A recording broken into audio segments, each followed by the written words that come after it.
My name is Emma.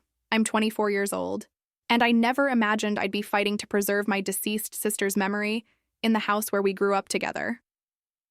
When my mom, Patricia, decided to remarry 3 years after losing my sister Lily, I was genuinely happy for her. She deserved love and companionship after everything we'd been through. But when her new husband, Marcus, moved in with his 16-year-old daughter, Chloe, I never expected them to demand I convert Lily's untouched bedroom into a proper teenager's room, because Chloe needed more space than the perfectly adequate guest room we'd prepared for her.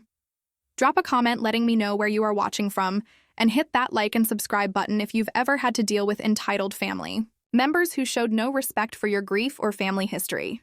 The situation I'm about to tell you about will show you just how far some people will go to get what they want, even when it means trampling over the most sacred memories. The house in question isn't just any house. It's a beautiful 4-bedroom, Victorian that's been in my family for 3 generations. My great-grandmother bought it in 1952. My grandmother inherited it, and then my parents took it over when I was born. The house has high ceilings, original hardwood floors, and large windows that fill every room with natural light. Each bedroom has its own character. Mine overlooks the front garden. My parents' master suite has a fireplace, there's a cozy guest room, and then there's Lily's room. Lily's room faces east and gets the most beautiful morning light. She had painted it lavender when she turned 13, and the walls were covered with her artwork, photos of friends, and posters of her favorite bands. Her bookshelf was packed with young adult novels, her desk still had her art supplies organized exactly as she'd left them, and her bed was made with the purple and silver comforter she'd picked out for her 16th birthday, a birthday she never got to celebrate. My sister Lily died in a car accident when she was 15, and I was 21. It happened on a rainy Tuesday evening in October. She was coming home from her best friend Sarah's house, just a 10-minute walk through our neighborhood. A drunk driver ran a red light and struck her as she was crossing at the intersection 3 blocks from our house. She was rushed to the hospital, but her injuries were too severe. We lost her that night, and our family was never the same. The grief nearly destroyed us. My father couldn't handle it and left 6 months later, claiming he needed space to process his emotions. He moved across the country, and we barely hear from him now, just a card on birthdays and holidays. My mother fell into a deep depression that lasted almost 2 years. As for me, I was finishing my senior year of college, but I moved back home to take care of Mom and to be close to Lily's memory. In the 3 years since the accident, none of us had touched Lily's room. It remained exactly as she'd left it. Her clothes still in the closet, her homework still on her desk, her favorite stuffed animal still on her pillow. It wasn't that we were living in denial. We all knew she was gone. But that room was our connection to her, our way of keeping her memory alive. Sometimes Mom would sit in there and talk to Lily's photos. Sometimes I would go in there to feel close to her when I was having a particularly hard day. My mother started dating again about 2.5 years after Lily's death. I was actually the one who encouraged her to join the grief support group where she met Marcus. He was a widower whose first wife had died of cancer 5 years earlier. He seemed kind and understanding, and most importantly, he made my mom smile again. Something I hadn't seen enough of in the previous 2 years. Marcus Williams was 52, 8 years older than my mom. He worked as a regional sales manager for a pharmaceutical company and had a 16-year-old daughter named Chloe from his first marriage. When my mom first started talking about him, she always mentioned how devoted he was to his daughter, how he'd raised her mostly as a single parent during his wife's illness. I thought it was sweet and showed he was a family man. Their courtship was relatively quick. They dated for about 8 months before getting engaged, and they were married in a small ceremony at our local church exactly 1 year after they met. I was genuinely happy for my mom. She deserved to find love again, and Marcus seemed to treat her well. He was attentive, brought her flowers, and made an effort to include me in their plans. The problem started almost immediately after the pie-tea wedding. Marcus moved into our house along with his daughter Chloe, and from day one it was clear that they both expected the household to revolve around Chloe's needs and preferences. She was a junior in high school, and according to Marcus, she was at a critical stage in her development, where she needed stability and her own space. Chloe was pretty in that perfectly put-together teenage way. Long blonde hair, designer, clothes, and the confidence that comes from being daddy's little princess. She was polite enough to my face, but I could sense her assessing everything about our house with a critical eye. During her first visit before the wedding, she'd walked through each room like she was a real estate agent evaluating property. Tawa. Guest room is nice, she'd said in a voice that clearly indicated it wasn't nice enough. But it's pretty small, and it doesn't get much natural light. She'd peered into Lily's room, which we'd kept closed during her visit, and asked, "What's in there? It looks like it has better windows." My mom had quickly explained that it was my sister's room and changed the subject, but I noticed Chloe's eyes lingering on the door as we continued the tour. After the wedding, we'd prepared the guest room for Chloe with fresh paint, new furniture, and decorations we thought a teenager would like. It was a perfectly nice room, about 12 by 14 feet, with a large closet and windows facing the back garden. We'd even let her choose the paint color and bedding. But from the moment she moved in, she complained about everything. The room was too small for all her things. The lighting was terrible for doing homework. The view was boring. She needed more space for her clothes, her books, her art supplies. Her complaints were constant and increasingly pointed, especially when Marcus was around to hear them. Marcus, who clearly felt guilty about uprooting his daughter from her previous home, was quick to jump to her defense. "Chloe's been through a lot," he'd say whenever my mom or I gently suggested she try to make the best of the situation. First losing her mother, then moving to a new house. We need to be understanding of her needs. I tried to be patient. I remembered being 16 and how important it felt to have my own space exactly the way I wanted it. But there was something about the way Chloe looked at our house, like she was mentally rearranging everything to suit herself. That made me uncomfortable. The first real incident happened about 2 weeks after they moved in. I came home from work to find Chloe coming out of Lily's room. She had clearly been inside looking around even though she knew the room was off limits. "What were you doing in there?" I asked, trying to keep my voice calm. She shrugged, not looking guilty at all. "Just looking around. The door was open." "The door is always closed," I said. "And that room is private. Please don't go in there again." "Why?" she asked with the bluntness that only teenagers can manage. "Nobody uses it. It's just sitting there empty." "It's not empty," I explained. "It's my sister's room. She passed away 3 years ago, and we keep it as a memorial to her." Chloe's expression didn't change. "Oh, well, it's a really nice room. Way nicer than the one I'm stuck with." Something cold settled in my stomach. The way she said "stuck with" made it clear that she felt entitled to something better, and I had a sinking feeling about what that something better might be. That evening, I mentioned the incident to my mom. She assured me she'd talked to both Marcus and Chloe about respecting Lily's room, but I could see the exhaustion in her eyes. She was trying so hard to make this new family situation work, to find happiness again after years of grief, and she didn't want to create conflict. Over the next few weeks, I noticed small changes around the house. Chloe had a way of gradually expanding her presence into common areas. Her homework spread across the dining room table became a permanent fixture. Her shoes appeared in the front hallway. Her magazines and snacks took over the coffee table in the living room. Marcus enabled every bit of this expansion. When I asked if Chloe could keep her things in her room instead of leaving them all over the house, he'd say things like, "She's just making herself at home, isn't that what we want?" But it was my mom's house, our house, and Chloe was making herself at home by slowly taking it over. The comments about Lily's room became more frequent and pointed. Chloe would walk past it and sigh dramatically. She'd mention to Marcus within my earshot how much homework space she'd have if she had a bigger room. She started referring to it as the empty room, despite my repeated corrections. "It's not empty," I'd say firmly each time. "It's my sister's room." "But she's dead," Chloe replied once, with shocking callousness. "Dead people don't need bedrooms." I was so stunned by the cruelty of that statement that I couldn't even respond. My mom overheard and told Chloe that was inappropriate, but Marcus quickly defended his daughter. "She's just being practical," he said. "Chloe doesn't understand why perfectly good space is going unused when she could really benefit from having more room." That's when I realized what was happening. This wasn't just a spoiled teenager wanting a bigger bedroom. This was a calculated campaign to get Lily's room, with Marcus's full support. The pressure intensified around Chloe's 17th birthday in November. Marcus took me aside one evening and tried to approach the subject sensitively.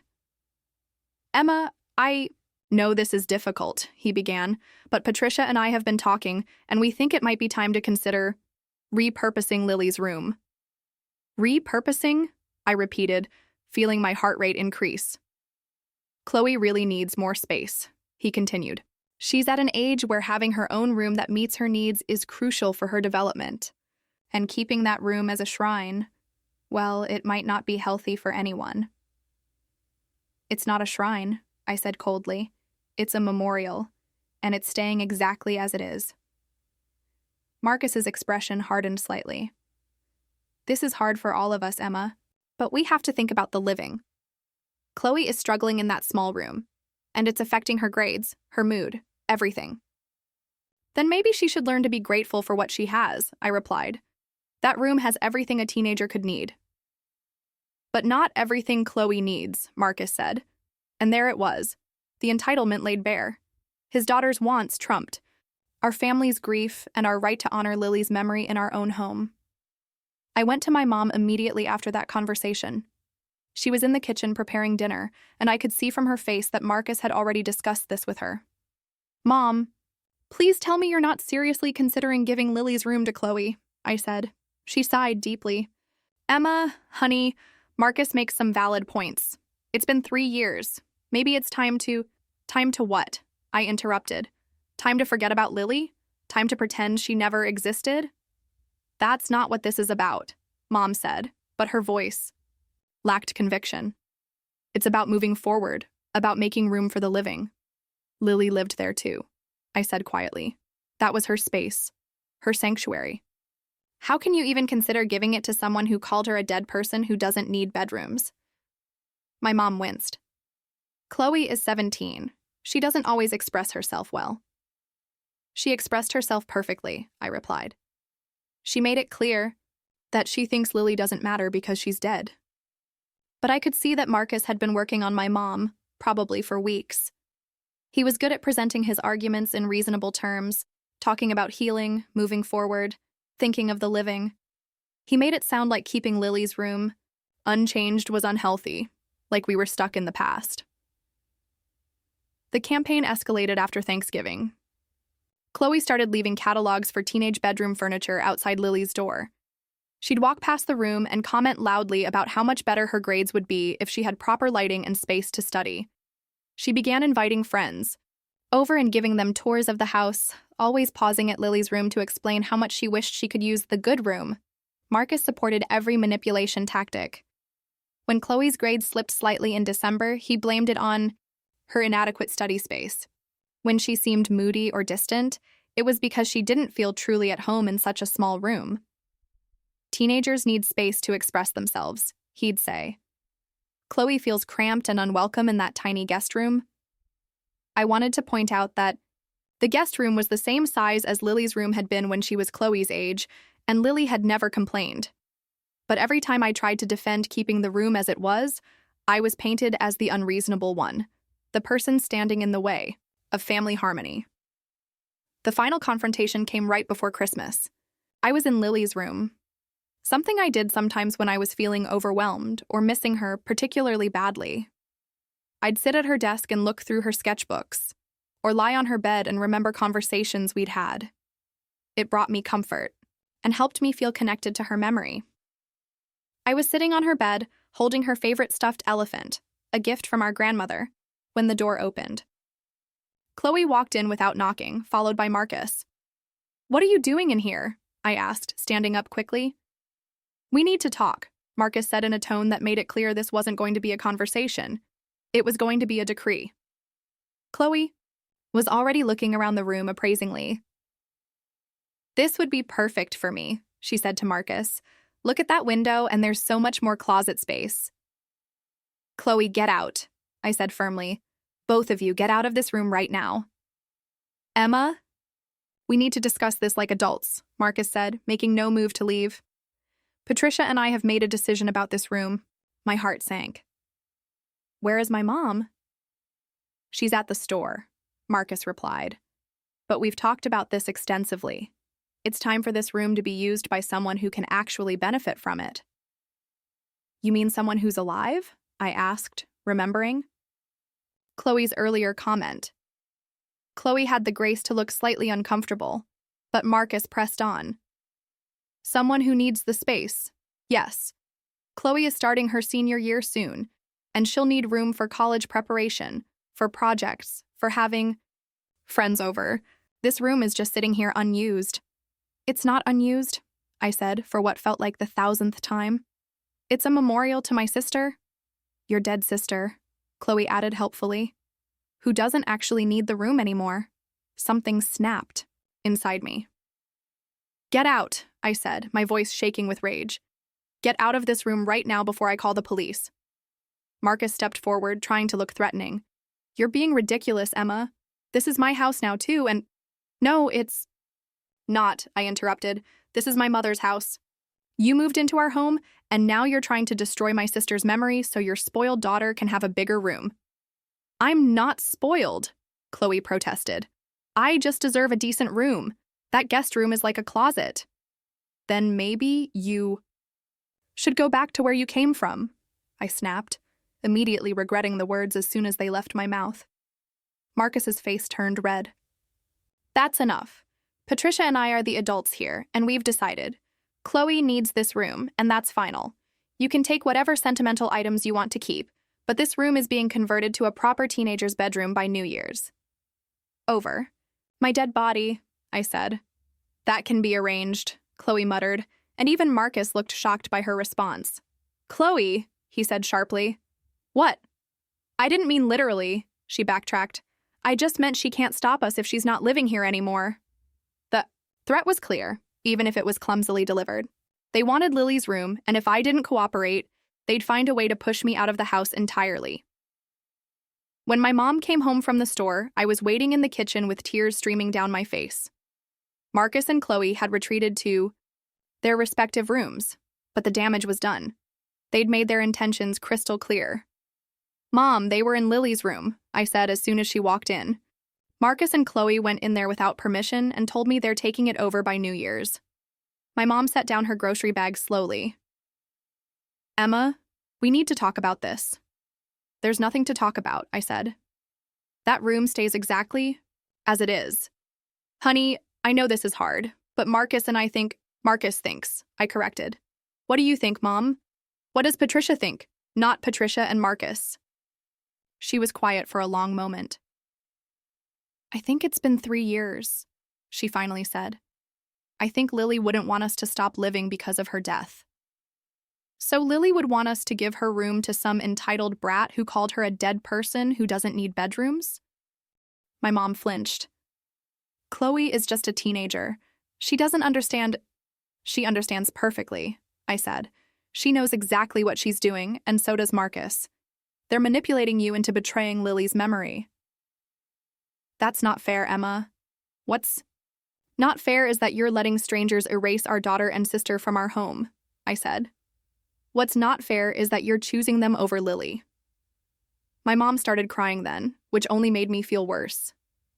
I knew she was torn between her new husband and her daughter, between moving forward and honoring the past. But the fact that it was even a choice she was considering felt like a betrayal. That night, I called my Aunt Rebecca, my mom's sister, who lived about an hour away.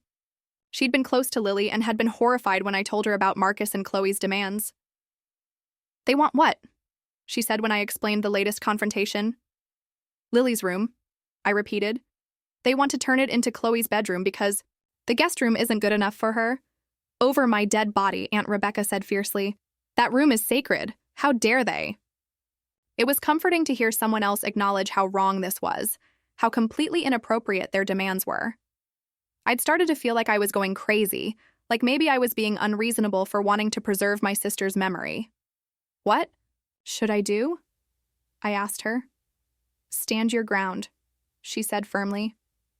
Don't let them bully you into this. And if Patricia won't stand up for Lily, then I will.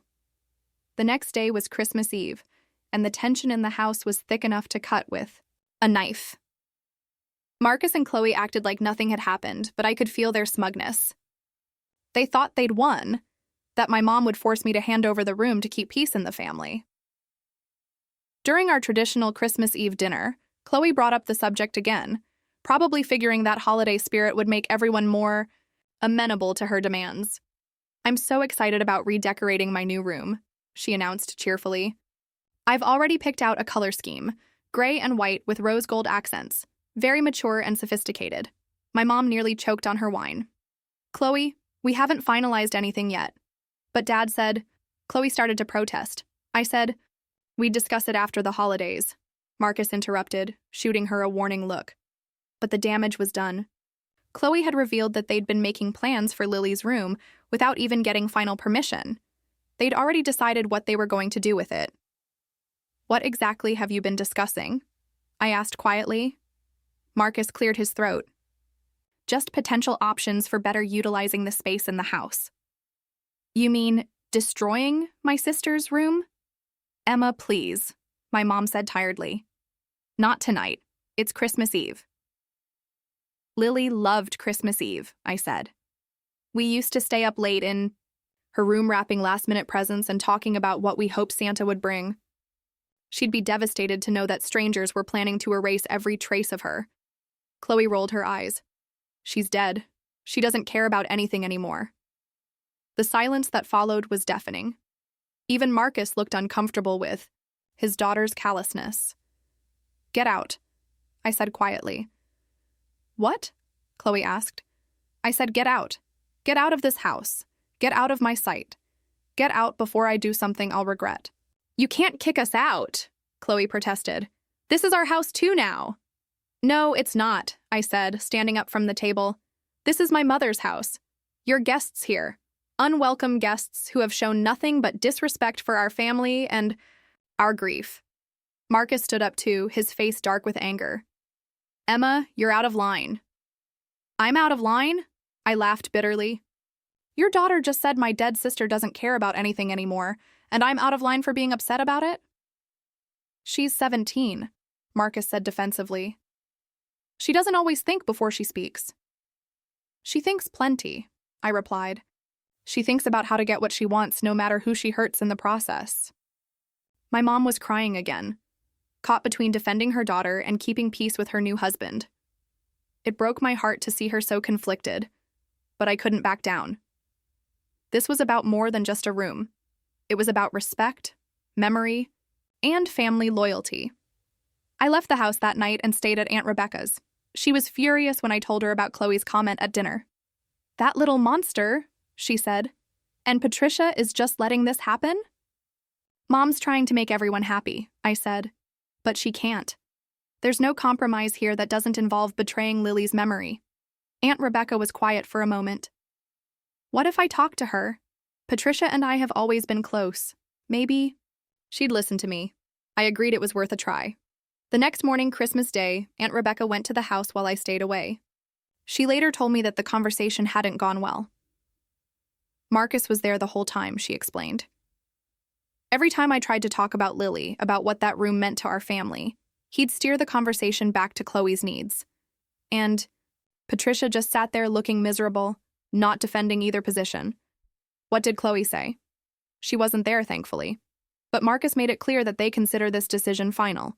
He said they were being generous by letting you keep some mementos from the room. The arrogance was breathtaking. They were being generous by letting me keep mementos of my own sister from my own family's house. I stayed at Aunt Rebecca's through New Year's, hoping my absence would give my mom time to think clearly without Marcus's constant pressure. But when I finally came home, I could see immediately that nothing had changed. If anything, Marcus and Chloe were more entrenched in their position. "We missed you over the holidays," my mom said when I walked in, but her voice was strained. "Did you?" I asked. "Or was it easier without me here to object to your plans?" Before she could answer, Chloe bounded down the stairs with a stack of paint samples in her hands. "Emma, perfect timing," she said with fake enthusiasm. "I wanted to show you the colors I picked out. What do you think of Dove Gray versus Platinum Mist?" I stared at her in disbelief. "Are you seriously asking me to help you plan how to desecrate my sister's room?" "Desecrate is a bit dramatic," Marcus said, appearing in the hallway. "We're just updating the space to meet current needs." Current needs? I repeated. Chloe's current need for a bigger bedroom trumps our family's need to honor Lily's memory. 3 years is long enough to grieve, Marcus said, with the authority of someone who'd clearly researched the topic. Most therapists recommend moving forward after 2 years. Keeping that room like a museum isn't healthy for anyone.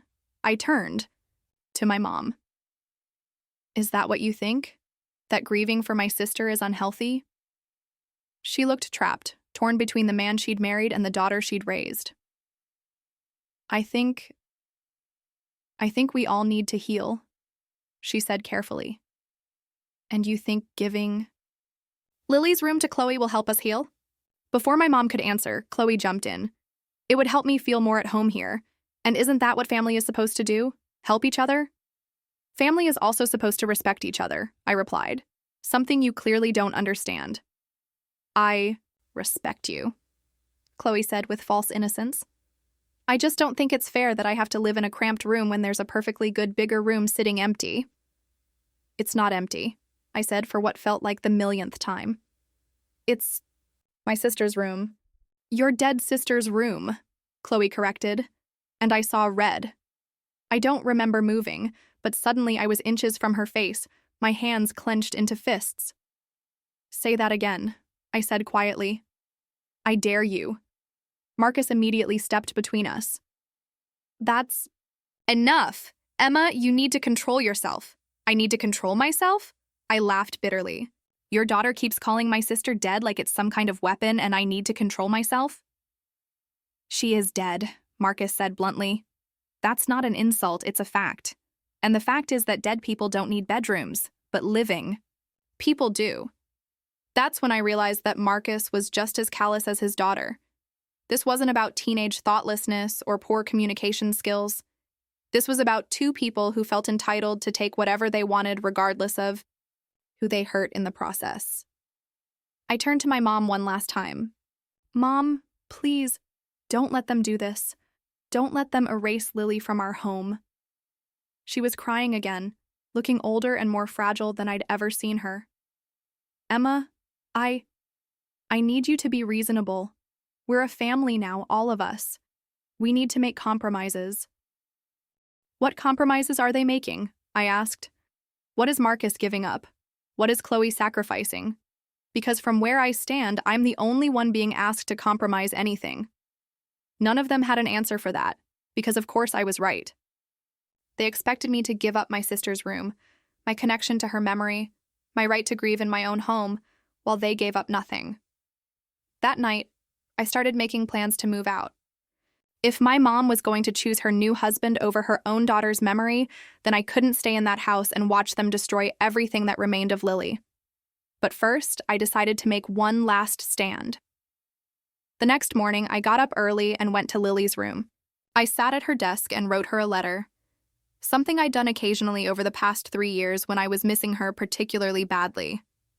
I told her about Marcus and Chloe, about their demands and their cruelty. I told her how sorry I was, that I couldn't protect her room, her memory, her place in our family. As I was writing, I heard voices in the hallway. Marcus and Chloe were discussing paint colors and furniture arrangements, talking about Lily's room like it was already theirs. The bed will have to go, obviously, Chloe was saying. And all those childish posters. I want something more mature. We'll donate most of the furniture, Marcus replied. No point keeping things that aren't useful. They were talking about disposing of Lily's belongings like they were garage sale items. Her bed, where she'd spent countless hours reading and studying and dreaming about her future. Her posters, which she'd saved allowance money to buy. Her furniture, which had been carefully chosen and lovingly arranged. I finished my letter to Lily and stood up, clutching it in my hands. Then I walked out into the hallway where Marcus and Chloe were still planning the destruction of my sister's sanctuary. You're not getting this room, I said quietly. They both turned to look at me. Chloe was holding fabric samples and Marcus had a measuring tape in his hand. Emma, we've been over this, Marcus said with exaggerated patience. The decision has been made. By who? I asked. Because as far as I know, my mother owns this house, not you. I'm her husband, Marcus replied. We make decisions together now. Then let me talk to her. Alone. Without you hovering over her and pressuring her. Marcus's face darkened. I don't pressure anyone. I simply point out practical realities. Your practical reality is that your spoiled daughter wants a bigger room and you'll do anything to get it for her, including trampling on our family's grief. Your grief, Chloe corrected. Some of us have moved on. That was the last straw. I looked at this entitled teenager who thought 3 years was too long to grieve for a sister, who thought dead people didn't deserve bedrooms, who showed no respect for our family's loss. Pack your things, I said quietly. Both of you. Marcus laughed. You can't kick us out. This isn't your house. Watch me, I replied, pulling out my phone. I'm calling the police and reporting trespassers who are threatening to destroy property that belongs to my family. You wouldn't dare, Chloe said, but there was uncertainty in her voice. Try me, I said, starting to dial. I'm reporting a man who moved into my mother's house and is now attempting to force his way into private rooms against the family's wishes. Marcus stepped toward me, looking genuinely threatening for the first time. Put the phone down, Emma. Or what? I asked. You'll hit me in front of your daughter? In the house that doesn't belong to you? For a moment, I thought he might actually do it. His hands were clenched into fists, and his face was red with rage. But then we heard my mom's voice from downstairs. What's going on up there? She called. Patricia, Marcus called back, his tone immediately shifting to sound reasonable and concerned. Emma is having some kind of breakdown. She's threatening to call the police. My mom appeared at the bottom of the stairs, looking worried and confused. Emma? What's wrong? What's wrong is that your husband and his daughter are trying to force their way into Lily's room and destroy everything that reminds us of her, I said, my voice carrying clearly down the stairs. What's wrong is that they think being married to you gives them the right to erase my sister from our home. Emma, that's not, my mom started to say. Ask them, I interrupted. Ask them what they were just discussing in the hallway. Ask them about the paint colors and the furniture disposal and the timeline for erasing every trace of Lily from this house. My mom looked at Marcus with a question in her eyes. He had the grace to look slightly uncomfortable. We were just discussing possibilities, he said. Nothing definite. Definite enough that Chloe was picking out paint colors, I replied. Definite enough that you were measuring for new furniture. Chloe, who had been uncharacteristically quiet, suddenly spoke up. Why is this such a big deal? She's been dead for 3 years. When are you people going to get over it? The silence that followed was absolute. My mom's face went white, and even Marcus looked shocked by his daughter's callousness. Get out, my mom said quietly. What? Chloe asked. I said get out, my mom repeated, her voice stronger now. Both of you. Pack your things and get out of my house. Marcus stared at her in disbelief. Patricia, you can't be serious. She's just a kid. She doesn't understand. She understands perfectly, my mom said, echoing what I'd been trying to tell her for weeks. She knows exactly what she's saying and doing. And so do you. Patricia, please. Marcus tried again. Let's discuss this rationally. There's nothing to discuss, my mom said firmly. You've been pressuring me to give up my daughter's room for weeks. You've been manipulating me into thinking that honoring her memory is unhealthy. And now your daughter just told me to get over losing my child.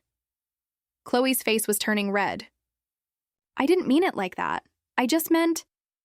You meant exactly what you said, my mom interrupted, and I could see the anger building in her eyes. The protective anger of a mother whose child had been insulted. You think 3 years is too long to grieve for my daughter. You think she doesn't matter because she's dead. You think her memory should be erased so you can have a bigger bedroom. That's not what I said, Chloe protested, but her voice was shaking now. It's exactly what you said, I replied. Multiple times. You've made it clear that you think Lily doesn't deserve to be remembered because dead people don't need bedrooms. Marcus tried one more time to salvage the situation. Patricia, we're family now. Families work through disagreements. Family, my mom said slowly, respects each other's grief. Family doesn't demand that you erase your child's memory. Family doesn't call your daughter's death something to get over. She turned and walked back downstairs, leaving Marcus and Chloe standing in the hallway with their paint samples and measuring tape, looking stunned that their manipulation tactics had finally backfired. "This isn't over," Marcus said quietly, but his voice lacked its earlier confidence. "Yes, it is," I replied. "Pack your things and leave, today." It took them 3 hours to pack their belongings, and they spent most of that time arguing with each other in hushed voices. I could hear Chloe crying and Marcus making phone calls, probably trying to find somewhere for them to stay on short notice. When they finally carried their last suitcase out to Marcus's car, Chloe stopped in front of me with tears streaking her makeup. "This is all your fault," she said. "You ruined everything because you can't let go of the past." "The past is what makes us who we are," I replied. "Lily is part of this family's past, present, and future. I'm sorry you couldn't understand that." Marcus paused at the door, looking back at my mom with something that might have been genuine regret. "Patricia, I hope you'll reconsider. We could have been happy together." "We could have been," my mom agreed, "if you had respected my family and my grief. But you chose your daughter's entitlement over our healing." After they left, the house felt different. Quieter, but also lighter somehow, as if a dark cloud had lifted. My mom and I sat in the living room, both emotionally exhausted from the confrontation.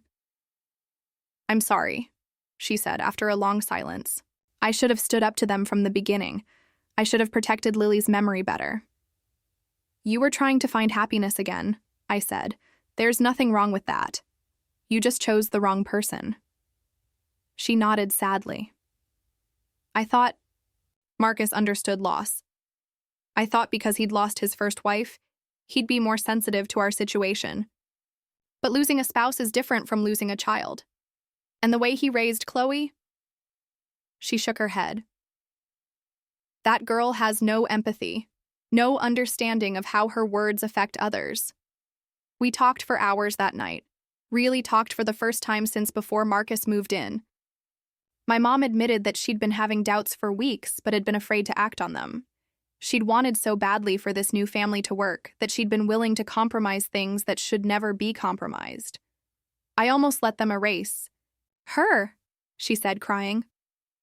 "I almost let them turn Lily's room into just another bedroom." "But you didn't," I reminded her. "When it mattered most, you chose to protect her memory." Over the next few days, we spent time in Lily's room together, something we hadn't done since the early days of our grief. We looked through her artwork, read some of her old diary entries, the ones she'd marked as okay for us to read, and remembered stories about her that we hadn't shared in years. "She would have hated Chloe," my mom said one afternoon, and we both started laughing despite ourselves. "Oh, she would have seen right through her," I agreed. Lily never had patience for entitled, spoiled people. Marcus tried calling several times over the next week, but my mom didn't answer. He left voicemails talking about reconciliation, about working things out, about how much he missed her. But there was never any acknowledgement of what he and Chloe had done wrong, never any apology for their cruelty toward Lily's memory. 2 weeks after they left, my mom received divorce papers in the mail. Marcus was filing for divorce and demanding half the house as marital property, claiming that he'd invested time and money into improving it during their brief marriage. "Can he do that?" my mom asked, showing me the legal documents. "Let's find out," I said, and we immediately contacted a family law attorney. The lawyer, Janet Morrison, reviewed our case and assured us that Marcus had no claim to the house. "It was your mother's property before the marriage, inherited from her family," she explained, "and they were only married for 8 months. He has no legal right to any portion of the house." Marcus's lawyer tried several different approaches, but none of them worked. He claimed he'd made improvements to the house. He'd fixed a leaky faucet. He claimed emotional distress from being suddenly and unreasonably evicted. The divorce papers proved he was the one filing. He even tried to claim that my mom was mentally unstable due to unresolved grief issues, which backfired spectacularly when the judge learned what had triggered the separation. The divorce was finalized 4 months later, with Marcus receiving nothing except his personal belongings and a court order to stop harassing my mother. During those 4 months, my mom and I grew closer than we'd been in years. We started a tradition of having dinner in Lily's room once a week, sitting on her bed and sharing memories. We organized her artwork and created a beautiful photo album of her life. We even started a small scholarship fund in her name for young artists at her old high school. "This feels right," my mom said one evening as we looked through Lily's sketchbooks. "This feels like honoring her properly." 6 months after Marcus and Chloe left, we received some unexpected news. My mom's friend Carol called to tell us that Marcus had gotten engaged again, to a woman with a 16-year-old daughter who apparently needed more space than her current living situation provided. "Some people never learn," Carol said, "but at least it's not your problem anymore." My mom just shook her head sadly. "I feel sorry for that woman. She has no idea what she's getting into." A year later, I decided to move back into the house permanently. I'd been living in my own apartment, but with my mom getting older and the house being so large, it made sense for us to share the space. We turned the guest room into a proper office for me, and I took over the basement as a studio space for my photography hobby. Lily's room remained exactly as she'd left it, but it was no longer a source of pain. Instead, it had become a celebration of her life, a place where we could go to feel close to her and remember all the joy she'd brought to our family. Sometimes friends or family members would ask if we ever planned to change the room, if keeping it unchanged was really healthy. But we'd learned not to let other people's opinions influence how we chose to grieve and remember. "Lily lived in this house for 15 years, I would tell them. "She deserves to be remembered here for as long as we live here." 2 years after the divorce, my mom started dating again, carefully this time, with clear boundaries and honest conversations about our family's loss. She met David, a kind widower who had also lost a child, his son in military service overseas. He understood grief in a way that Marcus never had. When David first came to the house, my mom showed him Lily's room and explained its significance. His response was perfect. What a beautiful way to honor her memory. She must have been a remarkable young woman. David never suggested changing anything about the room. He never implied that our grief was unhealthy or that we should move on. Instead, he shared stories about his own son and the ways he kept his memory alive. When my mom and David got married, a small, simple ceremony 3 years after her divorce from Marcus, he moved into the house with complete respect for the way we'd chosen to honor Lily. He added his own touches to the common areas, but Lily's room remained sacred. "This is your family's home," he told me shortly after the wedding. "I'm grateful to be welcomed into it, but I would never presume to change how you remember your sister." The contrast with Marcus couldn't have been starker. David understood that loving my mom meant respecting her entire family, including the daughter she'd lost. He brought flowers to Lily's room on her birthday each year and always included her in family discussions, asking things like, "What do you think Lily would have thought of this?" Or, "Lily would have loved this movie, wouldn't she?" 5 years after Marcus and Chloe left, I heard through mutual friends that they were living in someone else's house, having convinced another single parent that they needed more space for their blended family. The pattern continued. Marcus would find vulnerable partners and slowly take over their homes with Chloe's needs as justification. "Do you ever regret standing up to them?" my mom asked me one day as we were cleaning Lily's room together, something we did every few months. I thought about the question seriously. Those few months with Marcus and Chloe had been some of the most stressful and heartbreaking of my life. They'd made me question my own sanity, my right to grieve, my place in my own family. "Never," I said finally. "If we'd given in, if we'd let them erase Lily from this house, I think we would have regretted it for the rest of our lives." My mom nodded, running her hand over one of Lily's sketches that hung framed on the wall. "She was worth fighting for." "She still is," I agreed. Today, 7 years after that terrible confrontation, Lily's room remains a beautiful memorial to a life cut too short. The lavender walls still hold her artwork and photos. Her books still line the shelves, and her art supplies are still organized on her desk. Her bed is made with the purple and silver comforter she loved, and her stuffed elephant still sits on her pillow. But the room isn't frozen in time like some morbid museum. We've added new photos over the years, pictures of family events where we imagined she would have been present, artwork from the scholarship recipients who create pieces in her memory, flowers from the garden that grows outside her window. The room has become a place of peace rather than pain, a celebration of Lily's life rather than just a monument to her death.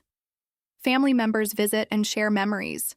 David's grandchildren, when they visit, love hearing stories about their aunt, Lily, and often leave drawings they've made for her on her desk.